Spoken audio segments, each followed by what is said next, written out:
में आप सभी दर्शकों का स्वागत है और इस वक्त हमारे साथ मौजूद है विचारों की क्रांति और वरिष्ठ पत्रकार संपादक भास्कर राव रोकड़े जी, जो जाना पहचाना नाम है, जिनके विचार लोगों के दिलों तक पहुंचते हैं और समाज में क्रांतिकारी भी साबित होते हैं। वे हमारे बीच में मौजूद है और उनसे खास मुलाकात में हम बात करेंगे कि उनका एक अभी कॉन्सेप्ट है, चले राम राज्य की ओर। उनके द्वारा ये अभियान शुरू किया गया है, जबकि ये भारतीय जनता पार्टी के द्वारा राम राज्य और इसकी बात की जाती है। इनके राम राज्य की ओर चलने का क्या कारण है, किस तरह का कॉन्सेप्ट है, ये जानने के लिए हम सीधे जुड़ते हैं भास्कर राव रोकड़े जी के साथ। रोकड़े जी, आपका स्वागत है और हम ये जानना चाहेंगे कि ये क्या है राम राज्य की, चले राम राज्य की ओर। देखिए, इस मुद्दे पर आने से पहले मैं बताना चाहता हूं कि सम्यक अभियान, जो अब कांग्रेस समर्थित अभियान हो गया है, ये 2 मई 2022 से चल रहा है और इस अभियान के तहत हमने 7 सूत्री मुद्दे उठाए थे, जो शिक्षित बेरोजगार युवाओं को सम्मानजनक प्लेसमेंट के अवसरों से जोड़ने के लिए थे। कृषि क्रांति के लिए इंडस्ट्री सेंट्रिक कम्युनिटी फार्मिंग था और जो राजा महाराजाओं के पास में अकुत संपत्ति गलत तरीके से बची हुई है, उसको सरकारी करने की बात थी। जातिगत जनगणना का मुद्दा बड़े ही व्यापक रूप से हमने 2 मई 2022 से ही उठाया। तभी से लोगों में ये बात थी कि जातिगत जनगणना क्यों, ऐसे ही आरक्षण के नाम पर विरोध पहले से चल रहा है और ये आरक्षण की बैसाखियों पे लोग बढ़ रहे हैं, तो इसको ख़त्म करना चाहिए। फिर ये जातिगत जनगणना का मुद्दा क्यों उठा के लिए आए? तो मेरा उसमें विचार ये था कि ओबीसी को मध्य प्रदेश में आप 27% के आरक्षण की बात कर रहे हैं। 27% आरक्षण देने के लिए जब तैयार हुए, कमलनाथ जी ने घोषणा भी कर दिया था, लेकिन तब सुप्रीम कोर्ट का वो डिसीजन सामने था कि 50% से अधिक आरक्षण नहीं दिया जा सकता। तो आखिर ये आरक्षण की बात भी जो है, इसका इतिहास बड़ा लंबा है, इसको लोग समझ नहीं पाते हैं। तो इन पर बारीकी से मैंने अध्ययन किया और मुझे लगा कि आरक्षण से जो एक घृणा और ईर्ष्या का भाव लोगों में बन रहा है एक दूसरे वर्ग में, तो इसको कैसे समाप्त किया जाए। आरक्षण की व्यवस्था भी हो, वंचितों को लाभ भी मिले, समानता का सिस्टम भी स्थापित हो जाए और कोई व्यक्ति इस पर उंगली ना उठाए। अर्थात समानता मूलक सिस्टम कैसे स्थापित किया जा सकता है, इस बारे में चिंतन करते हुए मैं जातिगत जनगणना की महती आवश्यकता की ओर बढ़ा और मैंने इस बात को रखा। तरफ काफ़ी देश के कई बुद्धिजीवियों ने मेरे से बात किया, चूँकि कांग्रेस के लिए ही कांग्रेस के नेता मिलकर के इस अभियान में सब शामिल हो रहे थे। सबको लगा कि ये तो कांग्रेस का ही अभियान है और निश्चित रूप से अंततः कांग्रेस का अभियान ही बन गया। तो जातिगत जनगणना के मुद्दे पर जब मेरी बात बहुत ज़्यादा बढ़ी, इस बीच में ओबीसी प्रकोष्ठ के प्रदेश के अध्यक्ष रहे पूर्व सांसद, पूर्व मंत्री राजमणि पटेल जी दिल्ली जा रहे थे। उन्होंने बोला कि सर, एक बार हम चाहते हैं कि सम्माननीय खड़गे साहब से आपकी मुलाकात हो, बैठक हो और उनके साथ भी ये बातों को रखा जाए। तो हम राजमणि पटेल जी के साथ ही खड़गे जी से मिलने गए और उनके सामने मात्र 10 मिनट की मीटिंग थी, लेकिन उन्होंने 1.25 घंटे तक मेरे साथ में ये जातिगत जनगणना के मुद्दे पर बातचीत किया और उन्होंने कहा कि ये मुद्दा केवल चुनावी मुद्दा नहीं, बल्कि ये देश के सम्यक विकास से जुड़ा हुआ मुद्दा है और इसे हम पार्टी के मंच से उठाएंगे और अभी कर्नाटक चुनाव आ रहा है, यही से हम इसकी शुरुआत करेंगे। बाद में उन्होंने कर्नाटक के चुनाव में इस बात को रखा। जब खड़गे जी ने जातिगत जनगणना की बात रखी, तब उनका कन्वर्सेशन सम्माननीय राहुल गांधी जी से हुआ। उन्होंने पूछा कि इस बारे में क्या है, कैसे, क्या कॉन्सेप्ट है। आपस में चर्चा करने के बाद सम्माननीय राहुल जी ने इस मुद्दे को व्यापक रूप से ले लिया और पूरे देश में जातिगत जनगणना का मुद्दा उठा। अंततः विवश होकर के नरेंद्र मोदी जी ने जातिगत जनगणना कराने की घोषणा हाल ही में कर दिया है। घोषणा तो कर दी है सर, क्या उसका स्वरूप होगा, किस तरह से, क्योंकि अभी कई भ्रम की स्थिति है जातिगत जनगणना को लेकर, जितनी मुंह उतनी बातें हैं। एक्चुअल में किस रूप में, स्वरूप में आएगा सर? जी हाँ, मेरा भी मानना यह है कि अभी सम्माननीय नरेंद्र मोदी जी ने जातिगत जनगणना कराने की घोषणा तो कर दिया है, लेकिन उन्हें अभी पता नहीं है कि इस जातिगत जनगणना से समानता का सिस्टम कैसे स्थापित होगा। तो यह साधारण सिस्टम नहीं है। इसमें हमने मूल तत्व ये लिया है कि जैसे देश की आज़ादी के साथ 1931 की जनगणना के आधार पर 15% आबादी अनुसूचित जाति वर्ग की और 7.5% आबादी अनुसूचित जनजाति वर्ग की थी। उस आधार पर 22.5% आरक्षण पूरे देश में लागू कर दिया गया। लेकिन बाद में देखा देश के नीति निर्धारकों ने कि भाई इसमें तो अन्याय हो जाएगा उस राज्य में आदिवासी वर्ग के साथ जहां पर 50% से अधिक आदिवासी है। तो तत्काल सिस्टम बनाया गया कि प्रत्येक राज्य अपने अपने राज्य में आरक्षित वर्ग की जातियों को आबादी के अनुपात में आरक्षण सुनिश्चित करे। उसके तहत ही मध्य प्रदेश में 20% आरक्षण अनुसूचित जनजाति वर्ग को मिला और 16% आरक्षण अनुसूचित जाति वर्ग को मिला। जब ये पूरा सिस्टम बना तो कुछ लोग न्यायालय चले गए और न्यायालय में ये बात रखी गई कि भाई ये सारा आरक्षण कर दे रहे हैं तो अनारक्षित वर्ग कहाँ जाएगा। न्यायालय ने कहा कि ठीक है, जातिगत आबादी के अनुपात में जिनको आरक्षण मिला हुआ है उनको आबादी के अनुपात में आप आरक्षण तो दे सकते हैं, किंतु यह आरक्षण की सीमा किसी भी कीमत में 50% से अधिक नहीं होना चाहिए। उसी समय से छुआछूत के भाव के कारण जो अनुसूचित जाति वर्ग को आरक्षण दिया गया था और जो दूरस्थ अंचल में रहने के कारण में जो मूल धारा से नहीं जुड़े थे आदिवासी वर्ग को आरक्षण दिया गया था, वैसे ही कारण हमारे सम्माननीय महात्मा फूले जी ने जब उठाया था पहले कि जो पिछड़ा समाज सामाजिक और शैक्षणिक दृष्टि से है उनको आरक्षण दिया जाना चाहिए, यही से शुरुआत ही हुई थी आरक्षण की। तो उस बात को लेकर के पुनः बात आई कि जो शैक्षणिक और सामाजिक दृष्टि से अभी भी पिछड़े हैं उन समाजों को भी आगे लाने के लिए अन्य पिछड़ा वर्ग बनाया जाए, और इस पर मंथन चलता रहा। 1974 में जाकर श्रीमती इंदिरा गांधी ने इस पर निर्णय लिया और तब जातियों का नए सिरे से अध्ययन किया गया कि कौन सी जातियां पिछड़ी है। सामाजिक और शैक्षणिक साथ में आर्थिक मुद्दा भी उसमें सामने तब आया। आरक्षण का इतिहास वास्तव में इसकी मांग की बात करें तो महात्मा फूले से शुरू हुआ। 1901 में जाकर के अपने छत्रपति साहू जी महाराज कोल्हापुर वाले जो राजा थे उन्होंने आरक्षण दिया। 2009 में भारत सरकार अधिनियम बनाया ब्रिटिश हुकूमत ने और उसमें आरक्षण की बात आई। तरह तरह की बातें बीच बीच में आती रही है। सन 1931 में अंतिम बार जातिगत जनगणना के आंकड़े प्रस्तुत किए गए थे जो कि 1881 से चल रही थी जनगणना। 1931 के बाद जब 1941 में जनगणना हुई तो उसमें जाति का कॉलम तो था, लेकिन उसी समय डॉक्टर अंबेडकर जी ने अखिल भारतीय दलित महासंघ बना लिया था और कुछ बातें ऐसी सामने आई कि इससे कहीं जातिगत विद्वेष या कुछ बढ़ने न लग जाए। तब ब्रिटिश हुकूमत ने भी सोचा कि तमाम लोगों से विचार करने के बाद कि अभी फिलहाल तो इस चैप्टर को रोका जाए, इसीलिए जातिगत आंकड़े ही प्रसारित न करें। तो 1941 से जातिगत आंकड़े प्रसारित करना बंद कर दिया गया है, यानी 1931 के बाद में जातिगत आंकड़े नहीं प्रसारित किए। अभी जो ये लोग प्रचारित कर रहे हैं कि पंडित जवाहरलाल नेहरू ने जनगणना के कॉलम से जाति का मुद्दा हटाया, ये बात गलत है। बल्कि इसकी शुरुआत 1941 में देश के स्वतंत्र होने से पहले ही हो गई थी। ठीक है, अब बात आती है 1961 को लेकर के। मैं आपके रामराज्य वाली बात पे बहुत जल्दी आ रहा हूँ, लेकिन मैं ये थोड़ा सा इतिहास बहुत जरूरी है लोगों को बताना। 1931 में जो बीजेपी ने अभी बहुत ज़्यादा प्रचारित किया और तमाम अखबारों में और मीडिया में ये बात आई कि पंडित जवाहरलाल नेहरू आरक्षण के विरोधी थे। जब जनगणना की बात आई रही थी तभी उसी समय 61 में उनका एक बयान आया कि ये आरक्षण के वे सख्त खिलाफ हैं। आरक्षण ही नहीं, कई मुद्दों पर जवाहरलाल नेहरू जी के बीच में ला देते हैं। क्या है ये? तो अपनी कमियों को छिपाने के लिए ये लोग तरह तरह का प्रोपेगेंडा करते हैं, ये बिल्कुल सही नहीं है। अब मैं बताना चाहता हूं कि नेहरू जी ने क्या कहा था। नेहरू जी ने ये कहा था कि ऐसी व्यवस्था जिससे कमजोरी या अक्षमता उजागर होती हो, मैं ऐसी व्यवस्था के खिलाफ हूं।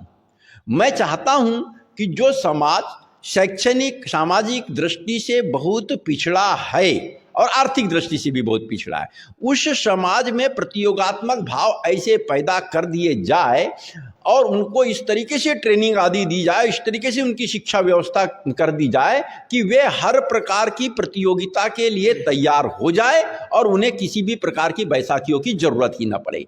तो उन्होंने आगे के लिए कहा था, उस समय के लिए नहीं कहा था कि मैं भी आरक्षण बंद कर रहा हूं। उन्होंने कहा था कि आगे जाके आरक्षण की जरूरत ही ना पड़े, ऐसी व्यवस्था करने हेतु वे कमजोर तबके जो हैं शैक्षणिक, आर्थिक और सामाजिक दृष्टि से उनको इतना कैपेबल बना देंगे कि वे बिना आरक्षण के ही समानता के स्तर पर बल्कि और उससे ऊंचे लेवल पर चले जाएंगे। कितनी अच्छी बात है, आज कौन इसे स्वीकार नहीं करेगा, लेकिन ये गलत तरीके से बात करते हैं। दूसरी बात ये करते हैं कि श्रीमती इंदिरा गांधी ने आरक्षण का खिलाफत की थी, बिल्कुल गलत है, ये भी बात एकदम गलत है। कैसी गलत है कि भाई श्रीमती इंदिरा गांधी ने उस समय एक अध्ययन करवाई कि वास्तव में सामाजिक और शैक्षणिक दृष्टि से कौन से समाज पिछड़े हैं, और तो और अनुसूचित जाति, जनजाति और ओबीसी वर्ग के लिए एक नई अनुसूची भी 1974 में ही 1973 में प्रकाशित भी हुई थी। ये बात 1974 में आयोग बना करके और इस पर रिपोर्ट देने की बात आई, लेकिन उसी समय पोखरण में परमाणु परीक्षण हुआ था। देश को अस्थिर करने के लिए अमेरिका जैसे प्रतिक्रियावादी शक्तियों के इशारे पर चलने वाले लोग प्रयास करने लगे, बिना मतलब इंदिरा गांधी को घेरने का प्रयास करने लगे, जबकि इंदिरा जी को बड़ी भारी उपलब्धि मिली थी, पाकिस्तान के 2 टुकड़े हो गए थे और खुद गुरु गोलवलकर जी ने इंदिरा जी को दुर्गा का अवतार कहा था। बाद में अटल जी ने इसको मीडिया के सामने प्रचारित भी किया था। राजा महाराजाओं के प्रिवी पर्स और विशेषाधिकार समाप्त कर दिए थे, बैंक और बीमा कंपनियों का राष्ट्रीयकरण कर दिया था, प्रमुख खनिजों की खदानों का राष्ट्रीयकरण कर दिया था, और जो घाटे में चल रहे थे उद्योग, उन उद्योगों में कार्यरत कर्मचारियों के हितार्थ उन उद्योगों को सरकारी सहयोग प्रदान करके नियमितता प्रदान की गई थी। 20 सूत्री कार्यक्रमों को कोई नहीं भूल सकता, और जनसंख्या नियंत्रण के लिए जो उन्होंने कार्यक्रम समय शुरू किए थे उसको लेकर के इनको बड़ा भारी बहाना मिल गया लोगों की भावनाओं से खेलने के लिए, और बड़ा विद्रोह देश में पैदा करने का प्रयास करने लगे थे। तब विषम परिस्थितियों में अस्थिरता पैदा होती है देख करके बाह्य आपातकाल तो सन 1971 में लगा दिया गया था, देश में युद्ध के दौरान लगाया ही जाता है, लेकिन 1975 में आंतरिक आपातकाल लगाने की घोषणा करनी पड़ी। वो कैसी करी?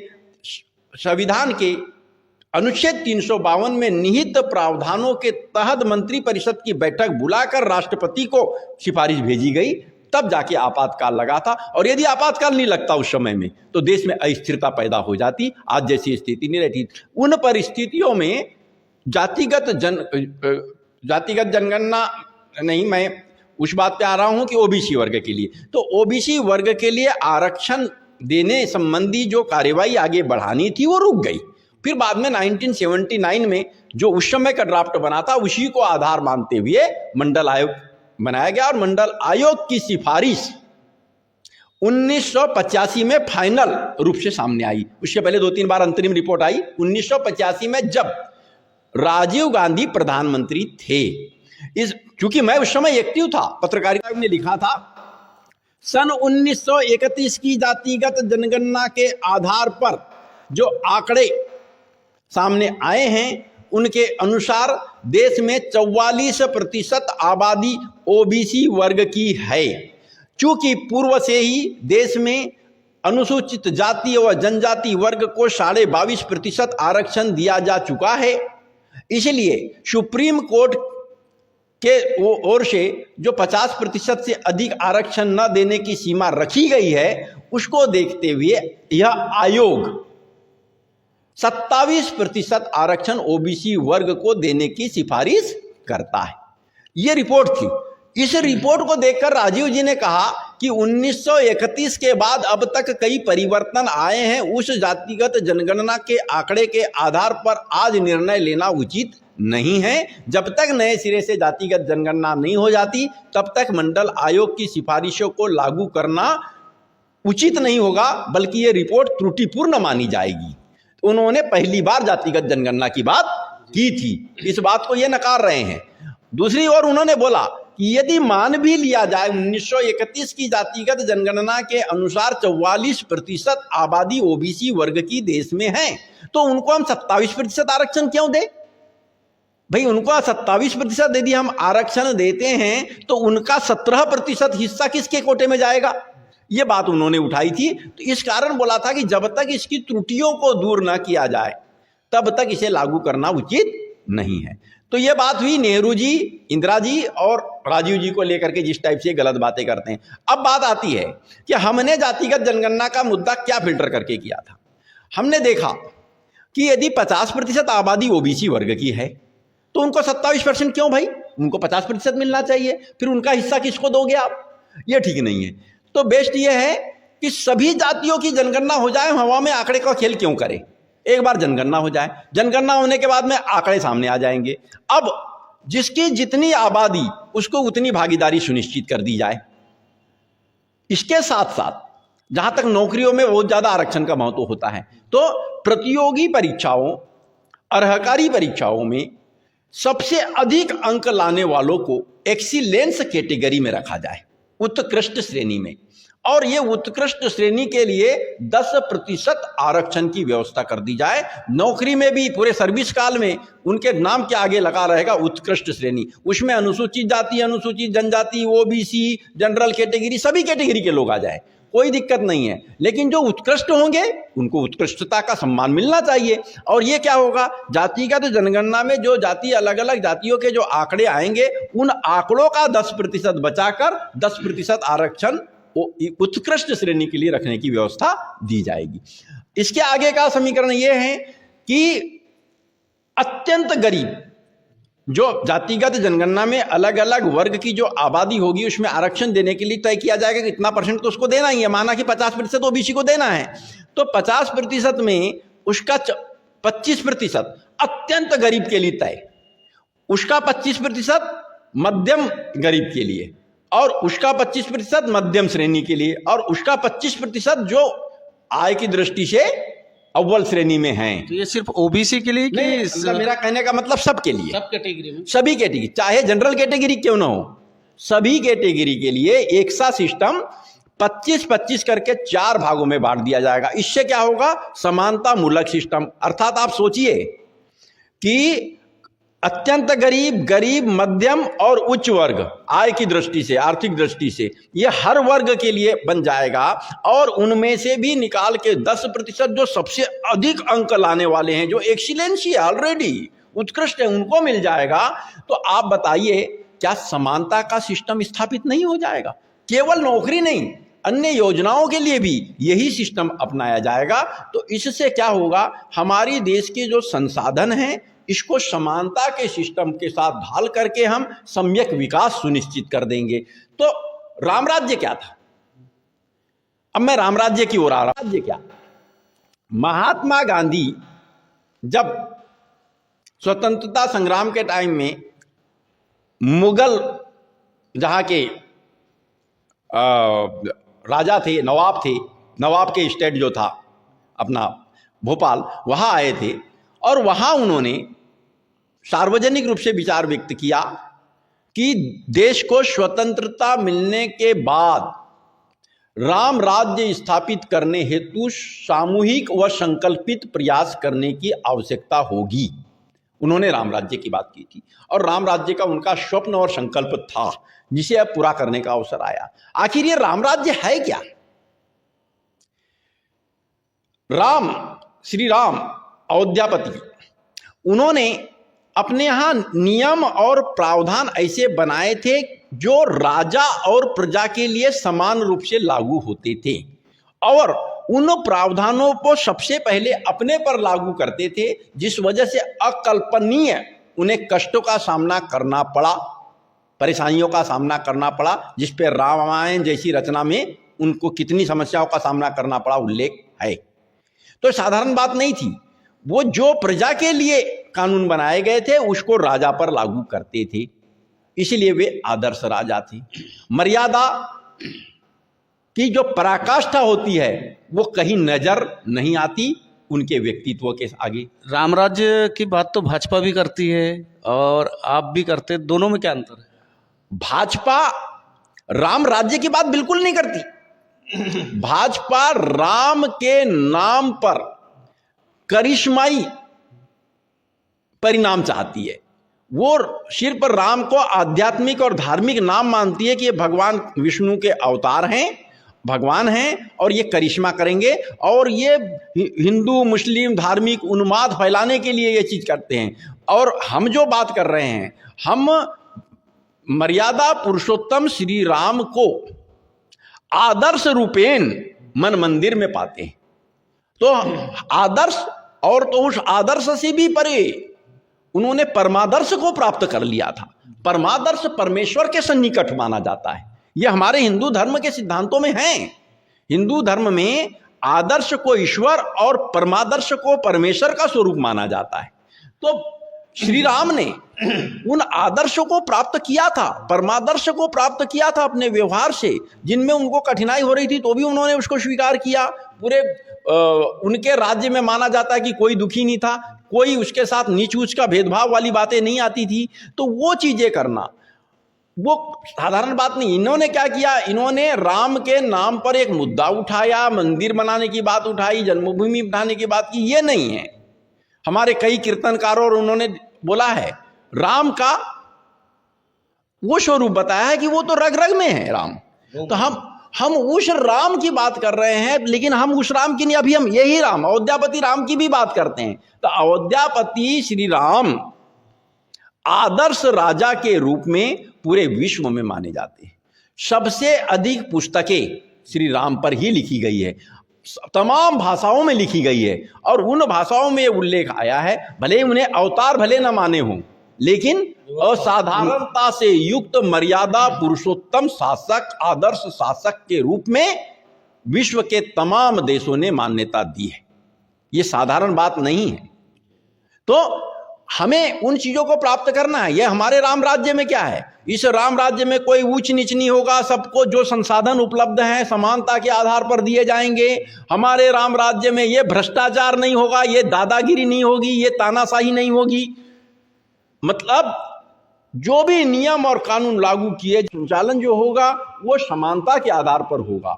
तो ये जो राम राज्य है, जिसमें अगर कोई दुखी है तो वो दोष किसी को नहीं देगा, वो अपने भीतर दोष को ढूंढ करके उस दोष को निकाल करके और मुख्य धारा से जुड़ेगा। अर्थात ये राम राज्य जो है, ये पीड़ा अपने आप खत्म करेगा हर वर्ग की, समानता मूलक है, सम्यक विकास की ओर है, जन क्रांति के साथ नव क्रांति को प्राप्त करने की ओर है। हम उस राज्य की, राम राज्य की बात कर रहे हैं। बिल्कुल, यकीनन आप व्यवस्था की बात कर रहे हैं, वो राम नाम की बात कर रहे हैं। उनके, हाँ जी, मैं ये जानना चाहूँगा क्योंकि समय ज़्यादा हो रहा है कि आप राम राज्य की परिभाषा, आपके जो राम राज्य की परिभाषा है और भाजपा के राम राज्य की जो परिभाषा है, उसमें आप अंतर भी स्पष्ट कर रहे हैं और बता रहे हैं कि हम राम की मान रहे हैं, आप राम को मान रहे हो। मुझे कुछ ऐसा लग रहा है। जी जी, पंडित जवाहरलाल नेहरू ने रामचरितमानस को एक सरल रचना माना था, आदर्श मर्यादा पुरुषोत्तम श्री राम के व्यक्तित्व और शासन पद्धति को जन जन तक पहुंचाने के लिए। और उन्होंने 1959 में ही रामचरितमानस चतुशताब्दी समारोह 10 वर्ष तक मनाने का निर्णय लिया था, लेकिन किसी कारणवश तमिलनाडु में ये घटना विशेष से उपद्रवित होकर के उस निर्णय से वापस हुए थे। उसके बाद श्रीमती इंदिरा गांधी ने निर्णय ली, वे स्वयं रामचरितमानस चतुशताब्दी समारोह समिति की अंतर्राष्ट्रीय अध्यक्ष बनी। डॉक्टर कर्णसी जी अभी हमारे बीच मौजूद हैं। डॉक्टर कर्णसी जी अध्यक्ष बने। पंडित शंभुनाथ शुक्ल जो विंध्य प्रदेश के मुख्यमंत्री थे, वे उसके अध्यक्ष बने, उपाध्यक्ष बने थे। और पूरे देश में, पूरे विश्व में रामचरितमानस का प्रचार प्रसार करने का निर्णय लिया गया। क्यों लिया गया कि हमारे देश में ऐसे आदर्श शासक हुए हैं जो मर्यादा पुरुषोत्तम थे। मर्यादा की परिभाषा उन्हीं से शुरू होती थी।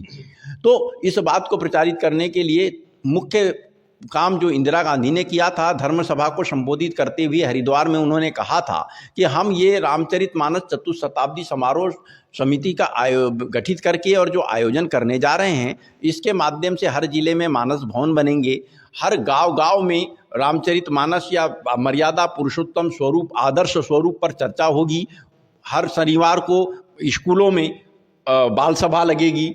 तो ये प्रचार प्रसार जो किया गया था उससे दरअसल श्रीमती इंदिरा गांधी ने हर हिंदू समाज के जो लोग थे, भारतीय समाज के थे और हिंदू के अलावा भी अन्य देशों तक में जो दूसरे धर्म को मानने वाले लोग थे, चाहे ईसाई धर्म हो, अन्य और भी हो, मैं नाम नहीं लेना चाहता, लेकिन उन्होंने भी राम मर्यादा पुरुषोत्तम स्वरूप पर किताबें लिखी और मान्यता बनी। तो क्या काम किया श्रीमती इंदिरा गांधी ने?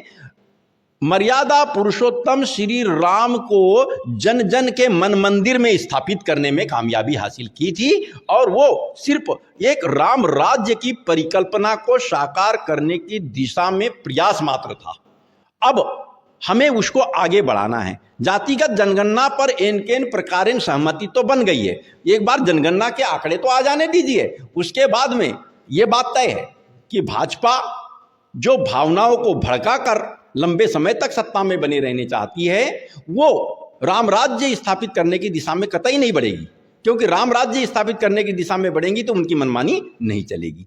तो सिर्फ कांग्रेस ही आगे जाकर के राम राज्य स्थापित करने की दिशा में बढ़ सकती है। महात्मा गांधी के सिद्धांतों को निरंतरता प्रदान अगर कोई कर सकती है तो कांग्रेस कर सकती है। जी, तो ये यहाँ पर हमारे साथ जो मौजूद थे भास्कर राव रोकड़े जी, इन्होंने कई विषयों पर बात की है, सम्यक अभियान, जातिगत जनगणना और ऐसे तमाम मुद्दों पर इन्होंने बेबाकी से अपनी बातें रखी है और इन बातों के साथ उनका इरादा स्पष्ट है कि अब वे चले राम राज्य की ओर अभियान को सम्यक अभियान से जोड़कर जन जन तक पहुंचाना चाह रहे हैं और उनका मानना है कि राम को मंदिर तक नहीं बल्कि उनके आदर्श, उनके नैतिक मूल्यों को जन जन तक और मन मंदिर तक बिठाना भी बेहद जरूरी है, तब जाकर राम राज्य की परिकल्पना हम कर सकते हैं। बालाघाट से न्यूज मीडिया प्लस के लिए कैमरा पर्सन महेंद्र के साथ हरीश लिल्लानी।